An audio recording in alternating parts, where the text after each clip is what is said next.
what do we got? Just came in. Heart attack. 5'9", 300 pounds, 32 years old. How the hell does that happen?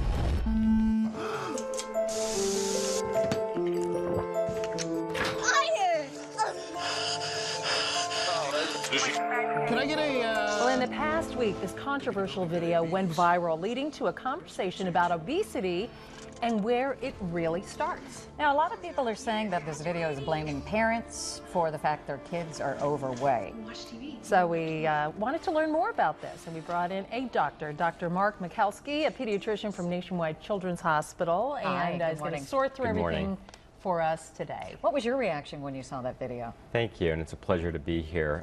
The video did what I think it was intended to do, which is to start a conversation. It's very dramatic, and really I think some people would say kind of shocking. Right. I think it probably was a little unbalanced.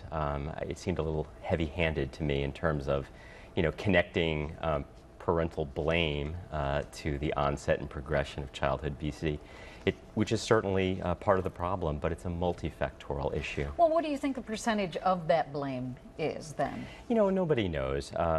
There's this temptation in the scientific and medical community to really come up with a laundry list of factors that are clearly to blame. It's many, many different things, including behavioral aspects of parents, families, the environment, the type of food that we provide, the type of activity that we encourage. There's no single issue, and really there's no way to break it down to a percentage.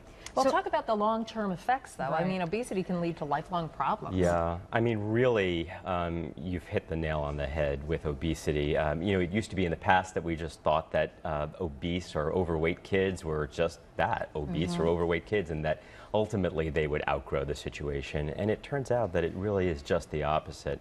There's been a number of studies that have shown that obese children do in fact become obese adults. Right. And along with that are just a laundry list of medical problems that get worse as time goes on. And these are some of the causes. Right. Heart disease, sleep apnea, stroke, osteoarthritis, all of these get their start during childhood. Really?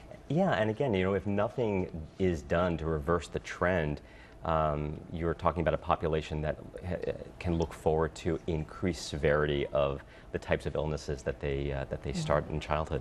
So as a teen who may be an obese teen, what kind of alternatives are there? Are there medical procedures that can help? Well, there are, and I mean, I think before you delve into that, I think it's important to point out that obesity prevention really is the first method to prevent the whole thing from getting started and progressing. But certainly once the ball is rolling, there are a number of things that can happen, and obesity is defined by its severity.